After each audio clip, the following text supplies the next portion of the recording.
Should we brace ourselves for a spike in COVID-19 infections? This as a direct link from this weekend's events at Nkandla.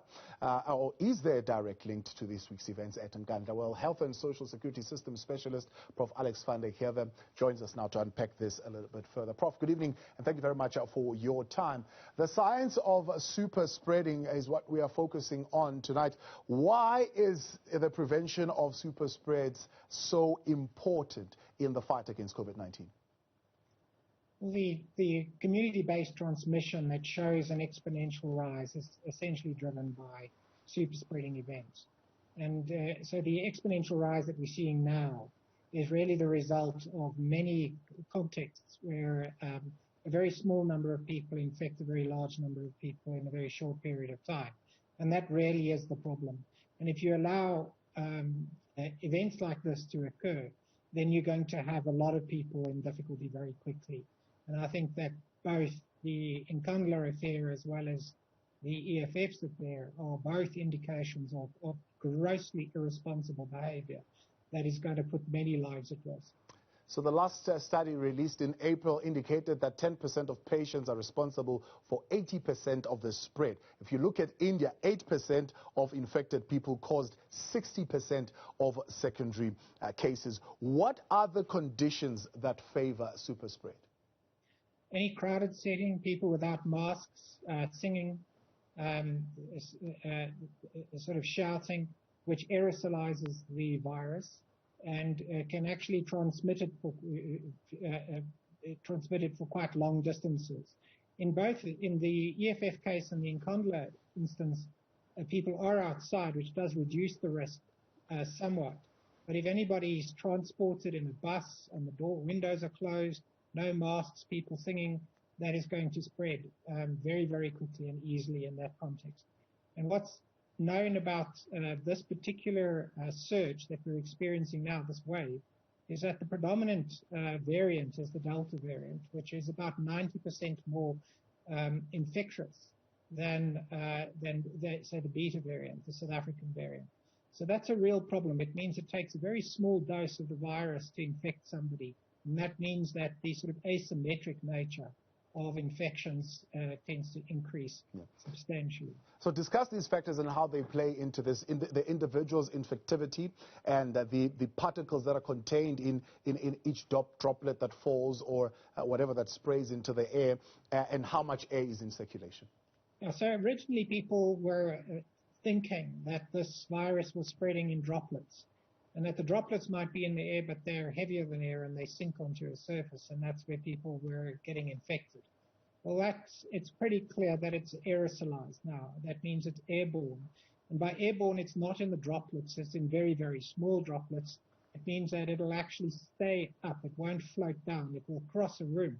It will spread to anywhere. In a close setting, it will be extremely dangerous.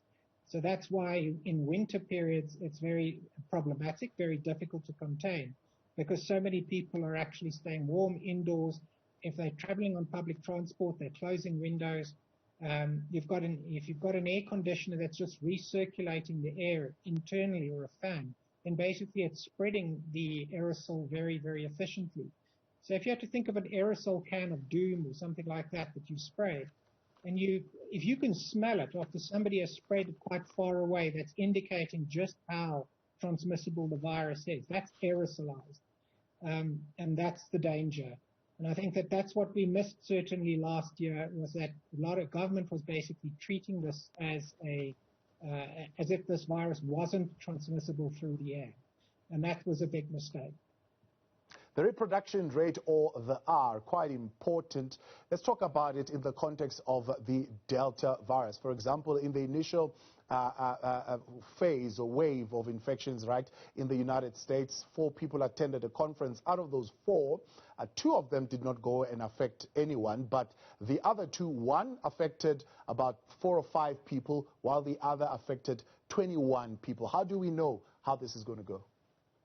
So unless one does very detailed contact tracing, which people have done for various studies, they will pick up the nature of transmission. So the original idea of the sort of R0 figure, which was sort of one person infecting 2.5 people, 4 people over 2.5 days or whatever. That type of ratio is a very crude average. The reality is that it's always a very small number of people infecting a large number of people for you to have this escalation in infections. For a large number of people, they pretty much don't infect anybody else. So it's in these very social settings. Originally with the SARS virus, the first round, it was one person infected about sort of 60 people in the hospitals they visited to get treated at. And that's the nature of the upward wave that you then get. But if you manage to contain that change human behavior for a period, then you can actually stop that exponential rise. And that's really what you try to achieve with the restrictions. You're really trying to stop the gatherings. You're trying to stop the high-risk settings. And if you do that, then you can actually bring down the rate of transmission. Talk about that rate of transmission. What have we seen now in terms of how quickly it doubles with this Delta variant? Well, so there's 2 factors you'd look at. One is human behavior, which is probably the dominant feature which drives transmission. And the other will be how infectious the virus is itself. So that means how big a dose do you need in order to get infected. So we published a paper a while ago called sort of dosage, distance, and dispersion. 3 factors to take into account in transmission. That's the size of the dose, how far you are away from somebody else, and dispersion, whether or not you're in a space in which the area can be moved away. And so you're likely to only have a very small amount. So if human behavior is driving this wave, even if you've got a more infectious variant. And the way in which you prevent infection is really to stay away from other people and to stay away from large gatherings. The infectiousness just means that the virus is basically a very, very small contact can result in infection. And that's what you've got to be concerned about. It means that many, many settings you thought were safe before are actually quite unsafe because it just takes a very small mistake and you're infected. Well, considering that the virus can spread from one meeting across Nkandla or maybe across Pretoria here in Gauteng to many other provinces, are we likely to see the impact of this with a number of other provinces now also beginning to enter into this third wave, which has so far been predominantly driven by the Gauteng province?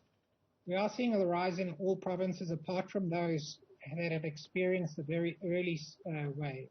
So Free State, for instance, had a very early wave and is potentially now in a degree of decline. It's not a very big population. Western Cape is on the rise. You even see a rise in the Eastern Cape. Not a very big rise in KwaZulu-Natal yet.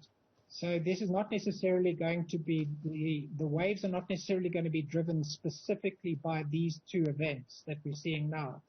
It just means that there's a considerable number of high-risk settings, areas where people are gathering routinely. And this includes any form of bulk transport.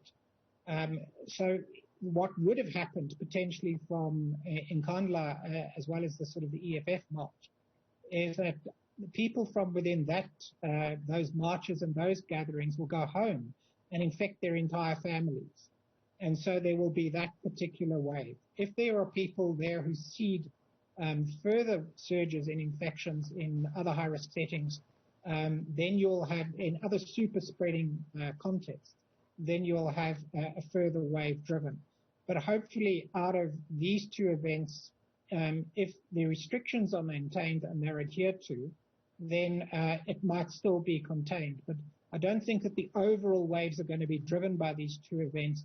I think that what's going to happen is that a lot of people who weren't going to be infected before have potentially been infected.